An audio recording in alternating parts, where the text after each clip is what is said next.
Aloszka. W tym odcinku wreszcie przechodzimy do malowania Krysi. Pokażemy Wam, jak pomalowaliśmy ją farbą Copper Coat. Najpierw trzeba było nałożyć 3 warstwy farby podkładowej, tak zwanej bariery, i na tym 5 warstw farby Copper Coat. Copper Coat to taka specjalna farba antyporostowa, która powinna nam dać ochronę przed glonami na 10-15 lat. Czy to prawda? Przekonamy się sami.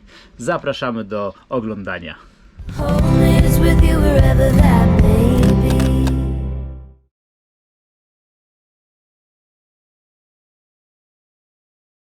Przygotowujemy się do malowania barrier coatem, czyli tą farbą podkładową, która ma być taką ochroną, żeby woda nie wsiąkała w kadłub.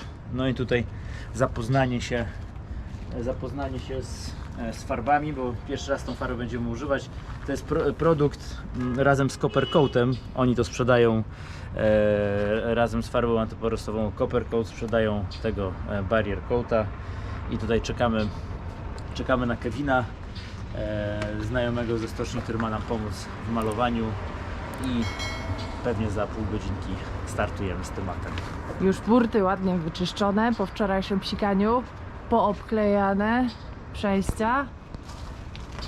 Oczywiście to potem tu pod pórkami będziemy drugi raz malować, bo poprosimy stocznię, żeby je przesunęła. Mamy ochronę przed słońcem. Tu, proszę bardzo, tu schodki, żeby można było tam dojść w miejsca. Tu mały fizyk. Farba podkładowa była półprzeźroczysta i nawet po pomalowaniu 2 warstw było widać prześwity spod spodu. Ale ponieważ i tak to miało być później przykryte farbą właściwą, nie miało to żadnego znaczenia.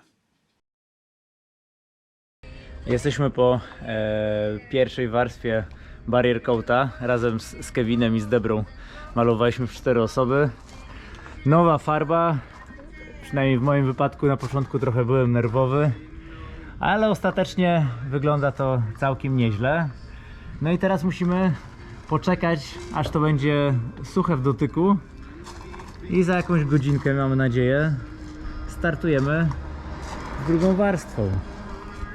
Mamy farby na niecałe 3 warstwy. No, malujemy tyle, żeby zużyć całą farbę, i w nocy pewnie lekkie szlifowanie papierem ściernym przelecimy z ręki, zanim to tak totalnie stwardnieje, i jutro od rana Copper Coat w 5 osób malujemy. Także jest to duża operacja i jesteśmy z Olą już naprawdę mega zmęczeni. Tam jeszcze nie. Kontrola. Kontrola. Ja mam. Tu nie doszłam. I jak, zadowolony? Oj, bardzo zadowolony. Stres zlas. Wyrobiliśmy się. Bo nie wiem, czy Wam Ola opowiadała, ale Nic nie mówiłam. z rozpędu, jak już pomalowaliśmy prawie całą Krysię, zrobiłem następną mieszankę farby, która jak się zmiesza, to jest epoksyd dwuskładnikowy, to ona zaczyna powoli stawać.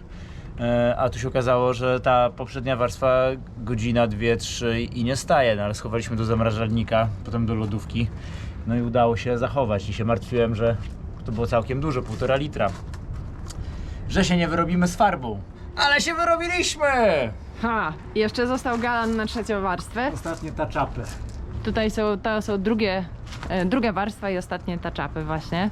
Nie wiem, czy to widać na wideo, ale po prostu Krysia zaczyna niesamowicie błyszczeć, bo ta farba, dobrze rozumiem, że ona jest ceramiczna w jakiś tam sposób? Tak, i ona ma mało barwników, więc tak się wydaje trochę, że ona mało kryje, bo położyliśmy No, dwie no, no. warstwy. 2 warstwy położone, a nadal prześwituje spod spodu różne ciapki, ale to tak ma być, po prostu ona ma mało barwnika. A ona ma w sobie jakieś ceramiczne płytki i to jest bariera dla wody, która jest zamiast żelkotu i ma być dużo lepsza od żelkotu. Więc stres był uzasadniony. No, niecodziennie się maluje ceramicznymi płytkami. Tu ogromne Jaki podziękowania jest. dla Kevina, który nam pomógł i wspierał psychicznie.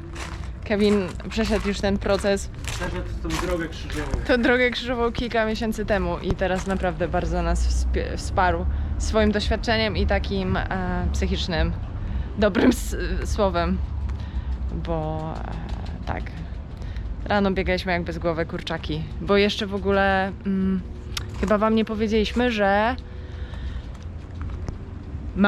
dzisiaj było 34-35 stopni, więc zakładaliśmy, że ta pierwsza warstwa wyschnie w godzinę 2. W manualu było napisane, że w 4, a ona nam schła 7 godzin. Więc generalnie plan, żeby pomalować 3 warstwy w jeden dzień, a dokładniej w 5 godzin, nie wypalił. I przekładamy o jeszcze jeden dzień malowanie coppercoatem, ale już potrzebujemy też na spokojnie bardziej rzeczy robić, bo za dużo to wszystko kosztuje nerwów, stresu, zmarszczek i siwych włosów. A zaraz idziemy na lody. Yeah. Jak widzicie, zrobiliśmy Krysi też skrzydełka, przez to właśnie, że malujemy cały dzień i jeszcze jutro, to musieliśmy po prostu zacienić dno i te niższe partie burt. Jestem bardzo zmęczona. Naprawdę. Ale szczęśliwa.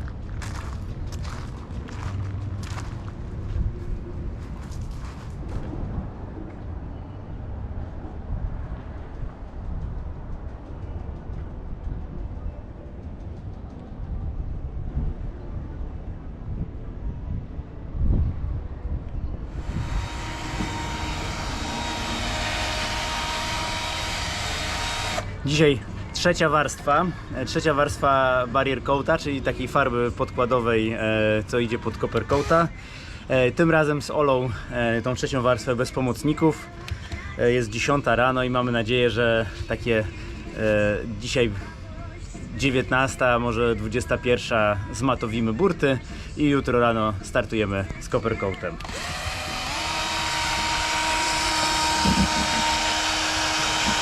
To jest dwuskładnikowa farba, więc trzeba, i tu są jakieś płytki ceramiczne, które są ciężkie i one opadają na dno, no i trzeba na początku mega super wymieszać. Ja wczoraj prawdopodobnie pierwszą turę jakoś musiałem gorzej wymieszać, bo jakoś podejrzanie słabo schło, dlatego teraz mieszamy lepiej.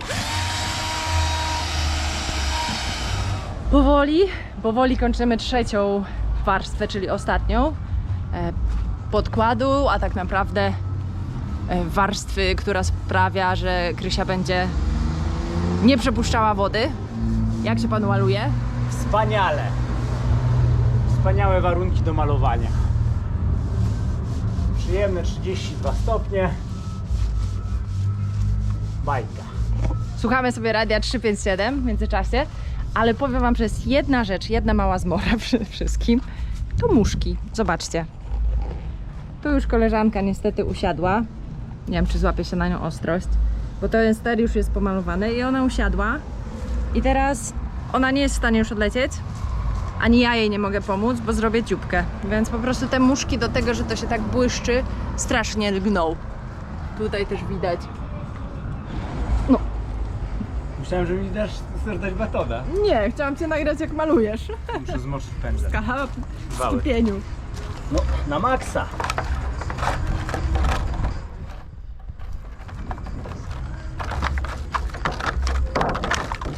Ostatnie podrygi. Czyli to było rozdanie numer 4. 4 dopiero. 4 dopiero, tak. No, czyli pewnie 6 będzie.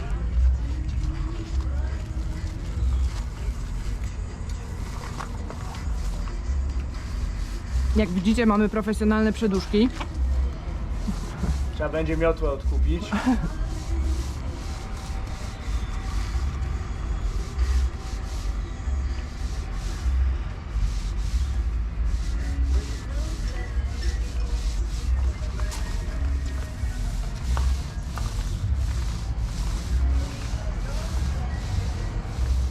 Marzysz o wypłynięciu w dłuższy rejs? Potrzebujesz doposażyć jacht lub skonsultować trasę? Zapraszamy na konsultacje. Przez 15 lat mieszkania na jachcie przepłynęliśmy ponad 200 000 mil morskich. Korzystając z naszego doświadczenia Szybciej wyruszysz w wymarzony rejs, a podczas wyprawy będziesz bardziej delektował się pięknymi miejscami, a mniej stresował prowizorycznymi naprawami. Napisz do nas na info@skiff.pl. I wreszcie, po tygodniach szlifowania i szpachlowania nadszedł ten dzień.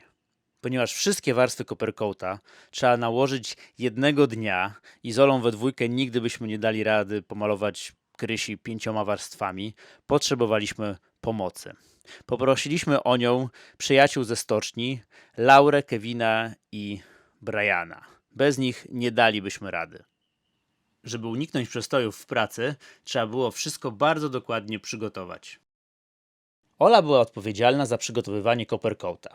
Najpierw mieszała żywicę z utwardzaczem, następnie dosypywała miedź i ponownie super dokładnie mieszała. Mamy to pomalowane. Tak zasuwaliśmy, że nic nie nakręciliśmy praktycznie z malowania, chyba nic, ale Coppercoat pomalowany. Mamy chyba 5 warstw. No i wyszło super. Tak naprawdę oczywiście można się gdzieś tam czegoś doszukać, ale jesteśmy mega zadowoleni. Naprawdę mega. Także Tak. wreszcie jest zrobione, teraz tylko zerwać taśmę, wziąć prysznic i stracić przytomność. Tak, i tu chcemy bardzo, bardzo, bardzo podziękować Laurze z Liquida, Kevinowi z Arbony i Debbie też, jego ukochanej i... O, Michał Uwaga! tutaj odczepia paski. I Brianowi z Dawn Trader za to, że nam pomogli, bo bez was zajechalibyśmy się totalnie, więc bardzo, bardzo wam dziękujemy. To jest wspaniałe właśnie w tej wspólnocie żeglarskiej. Oj, kupa roboty to była, naprawdę, tempo niesamowite. A... Teraz to odczepię.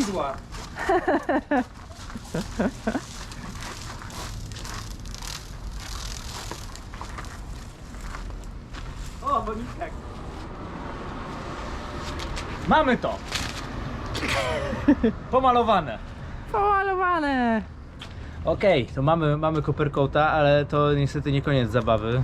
Jeszcze dno nie jest gotowe, bo trzeba tego Coppercoata zmatowić porządnie papierem i wygładzić papierem 320 i trzeba to zacząć robić tak szybko jak to możliwe, jak już będzie wystarczająco twarde. A kiedy będzie wystarczająco twarde, to zależy od temperatury. Jest strasznie gorąco, więc już jutro sprawdzimy. Jeśli poczeka się z Coppercoatem na przykład tydzień, zamienia się to w koszmar i my już tutaj widzieliśmy, po 2 tygodniach w stoczni zaczęli szlifować łódkę i 3 gości szlifowało przez ponad tydzień i nadal nie było efektów. Także nie chcemy przegapić tego słodkiego momentu, kiedy już ładnie się szlifuje, więc będziemy sprawdzać, ale jeszcze tutaj mamy paski białe do malowania nad linią wody, bo ponieważ jak szpachlowałem i szlifowałem, no to trochę uszkodziłem to, co pomalowałem wcześniej, więc na dole nad linią wody będziemy mieli biały pasek, też taki z połyskiem i pewnie zrobimy też pasek wyżej, tak jak kiedyś było na Krysi. Ale na razie to ja myślę, żeby się wykąpać i pójść spać, bo dzisiaj spałem 2 godziny. I w ten oto sposób skończyliśmy malować Krysię słynnym Coppercoat. Mimo że pomalowana, to robota wciąż była jeszcze nieskończona. Trzeba było jeszcze zmatowić całe dno, co okazało się kolejną morderczą pracą. Ostatecznie efekt końcowy uzyskaliśmy idealny i mogliśmy na chwilę odetchnąć. Jeśli podobał Ci się ten odcinek, to poprosimy o łapę w górę i subskrypcję. Zapraszamy też do dołączenia do naszej wirtualnej załogi w serwisie patronite.pl. Do zobaczenia w kolejnym odcinku.